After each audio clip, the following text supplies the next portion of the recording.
Lucky Boys Podcast. What's that like, man, being a new dad? Wow. You told me that time when we met up for a gathering, you had told me this is the most wonderful thing.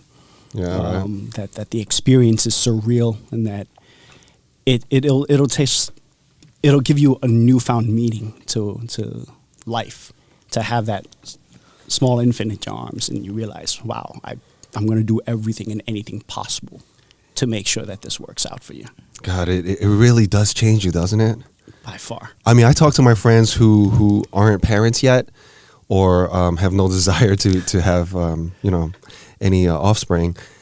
And they're looking at me like, the fuck? Like, how? You guess you don't know until you have kids. Yeah, you don't know, man. You don't know till someone's shoes. Even with your wife being pregnant, you start getting a little bit of that feeling, but it's not until the baby comes out and you're holding that motherfucker in your arm. Exactly. And you're looking at, and you're just like, oh, man, you get this like shit in your eye, you know? that icy layer around your heart, it starts to melt. And and obviously it comes out. That's climate change for your heart. And you start thinking like you start, you go, I'm going to do everything I can to protect and provide for you. That's it. As a father, I'm going to do, that's my number one job is just, I'm going to.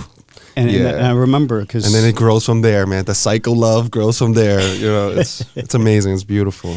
I just remember because, we had to stay in the hospital for a couple of days. He was a little jaundiced and required to be under the UV light. Needed that light. And I remember my wife. She was tired from everything, and while they put him into the UV light, that little the little bed, and he was isolated with the eye mask over his eyes to protect him from the light. And she says, "Aren't you going to sleep?" And I just looked at him. I looked at her, and I said, "No, I'm going to stay up and keep my eyes on him to make sure he's okay, so that he feels safe," because he was crying in there, and there's not much that I can do aside from just sticking my hands in there just to console him. Yeah. Now, for our listeners who don't know what jaundice is, this is a very common thing for babies. Yeah. Right? It is. It is very common in the Asian community. Jaundice is yellowing of the skin. Basically, it's where we have bilirubin, which is a byproduct of blood breakdown. It can happen in a lot of different scenarios, such as inability to breastfeed, and in the beginning, when the babies don't feed well enough, they can become jaundice, and it's more noticeable. So the downside of having jaundice is that it can creep and cause issues with the brain itself when the levels are too high, and can cause defects in terms of neurological defects and that's in seizures. So that's one of the things that we were always concerned about. So, what's your son's name? We named him Lucas Alexander Lee. Ooh, that's a powerful ass name. Wow. L.A. Hey, so how's he now? Is he good? He's good. Lucas is good. We're trying to sleep train him. God bless. Trying to sleep train him. So That's if you have any tips, let us know. He's oh man, I have so many.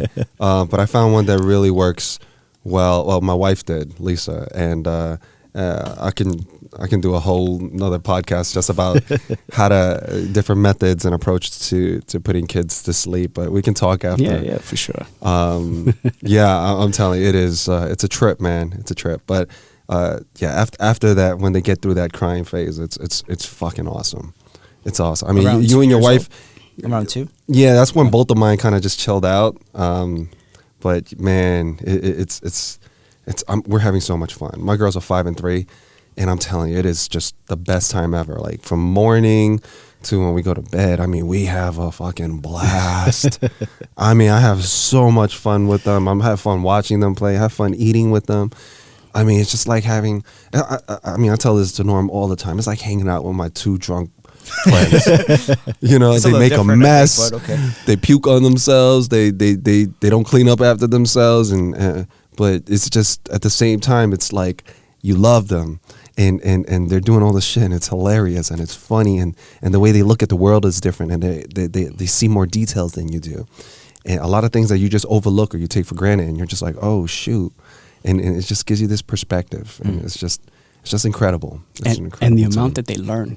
Yeah. And the amount that they retain, they were able to bring that back up. I have a niece who's 3 years old now, I guess at that stage of asking why, Yeah. you would tell her something yesterday, she would remember it the next day, Yeah. and bring it back up to remind you. I think you had told me we were Yeah. going to go do this. I'm like, oh yeah, I did. Now That's fucking incredible. I guess I have to make through and come through with it with the You promise. can't just say Yeah. anything. Oh, you No. can't. You can't. That's why I was watching my dad, and he promised something to my kids.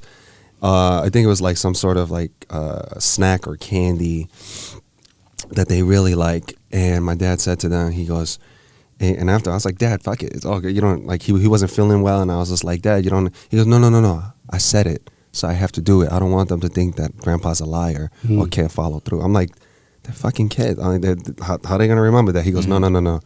He was just like so like strict about it. I was just like, damn, like, okay, all right. And like just that little tidbit from me watching my father, I was just like, okay, made me do that extra level of like, he never said to me, if you say something, son, you follow because your word is your bond. Yeah. You know, like he never really taught me like that through words. Yeah. It was more like he just taught me through the shit that he's done. And I'm like, yo, that's solid, man. I like, you know, even though I didn't get to see him much growing up, but the times that I did spend when I get to see him, I was like, damn, man, shit, it's pretty dope. I get to watch him on how to be a man. Mhm. You know, You set a good example. even at my age now, I'm watching him. I'm learning new things, like Yeah. on how to be a man. It's just freaking incredible.